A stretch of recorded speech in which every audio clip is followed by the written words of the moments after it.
इस वक्त दोस्तों कतर को लेकर एक बड़ी खबर सामने आ रही है। कहा जा रहा है कि कतर की राजधानी दोहा में इजराइल ने एक हवाई कार्रवाई की जिसमें हमास के कुछ नेता हमले की चपेट में आ गए।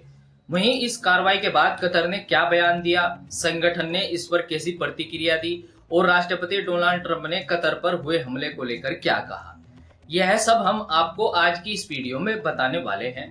दोस्तों, मैं आपको कतर हमले से जुड़ी मुख्य खबरें आसान और सरल भाषा में बताने की पूरी कोशिश करूंगा।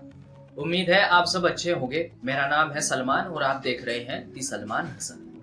दोस्तों, मिडिल ईस्ट में एक बार फिर बड़ा तनाव बनता जा रहा है। गजा में पिछले कई दिनों से इजराइल सैन्य अभियान लगातार जारी है। दूसरी तरफ यह भी खबरें सामने आई है कि संगठन और इजराइल डिफेंस फोर्स यानी आईडीएफ के बीच टकराव बढ़ रहे हैं, जिसमें कई आईडीएफ सैनिक मारे गए और कई घायल बताए जा रहे हैं। लेकिन कल जो हुआ उसने सबको चौंका दिया।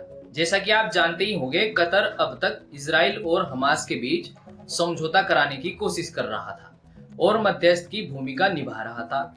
रिपोर्ट्स के अनुसार मंगलवार को इजराइल ने दोहा में मौजूद हमास के नेताओं को निशाना बनाते हुए एयर स्ट्राइक की। टाइम्स ऑफ इसराइल की रिपोर्ट कहती है कि यह हमला उस समय हुआ जब हमास के कई शीर्ष नेता अमेरिका द्वारा पेश की गई नई सीज फायर डील पर चर्चा कर रहे थे।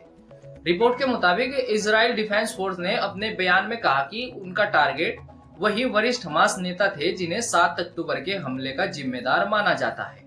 आईडीएफ ने दावा किया कि इस ऑपरेशन में उन्होंने सटीक हथियार और खुफिया जानकारी का इस्तेमाल किया ताकि नागरिकों को नुकसान कम से कम हो। दूसरी तरफ हमले को लेकर अमेरिका नाखुश दिखा और इसकी निंदा की है। रिपोर्ट बताती है कि अमेरिका ने इस हमले को न तो अपने हित में बताया और न ही इसराइल के। वहीं अमेरिका के राष्ट्रपति डोनाल्ड ट्रंप ने कहा कि वह इस हमले से बेहद नाखुश है। उनका कहना था कि हम बंधकों को रिहा चाहते हैं, लेकिन जिस तरीके से यह हमला किया गया उससे वह संतुष्ट नहीं है। दूसरी तरफ कतर का रुख बहुत सख्त रहा।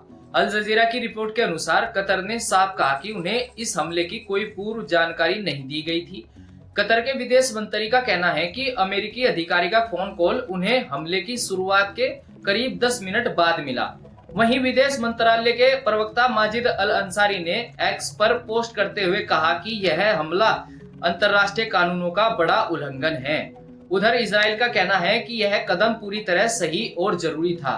खबर यह भी है कि प्रधानमंत्री बेंजामिन नेतन्याहू ने कहा कि यह हमला युद्ध को खत्म करने की दिशा में उठाया गया एक अहम कदम है। हालांकि अभी तस्वीर साफ नहीं है कि हमला कितना सफल रहा। रिपोर्ट बता रही है कि इजराइल का मानना है कि ऑपरेशन सफल रहा, लेकिन हमास ने दावा किया है कि उनके नेता पूरी तरह सुरक्षित है और हमला असफल रहा। वहीं अरब न्यूज ने लिखा है कि कतर ने इसे धोखा और स्टेट टेररिज्म करार दिया है। कतर का कहना है कि इस घटना से शांति वार्ताओं को गंभीर चोट पहुंच सकती है। याद रहे, अब तक कतर अमेरिका समर्थित सीज फायर डील में सबसे अहम मध्यस्थ की भूमिका निभा रहा था। तो दोस्तों, एक तरफ इजराइल मानता है कि उसने हमास को बड़ा झटका दिया, वहीं कतर इस कार्रवाई को आतंकवाद की श्रेणी में रख रहा है और अमेरिका भी पूरी तरह संतुष्ट दिखाई नहीं दे रहा। अब देखना यह है कि क्या यह हवाई कार्रवाई शांति वार्ता को पूरी तरह रोक देगी या फिर इससे हमास पर दबाव बढ़ेगा और वार्ता को नई दिशा मिलेगी। आपको क्या लगता है, यह कदम सही था या इससे मध्य पूर्व और ज्यादा अस्थिर हो जाएगा? अपनी राय हमें कमेंट्स में जरूर बताएं। अगर वीडियो पसंद आए तो लाइक कीजिए और चैनल को सब्सक्राइब करना मत भूलिए। मिलते हैं नई खबरों की अपडेट के साथ, तब तक के लिए मुझे दीजिए इजाजत।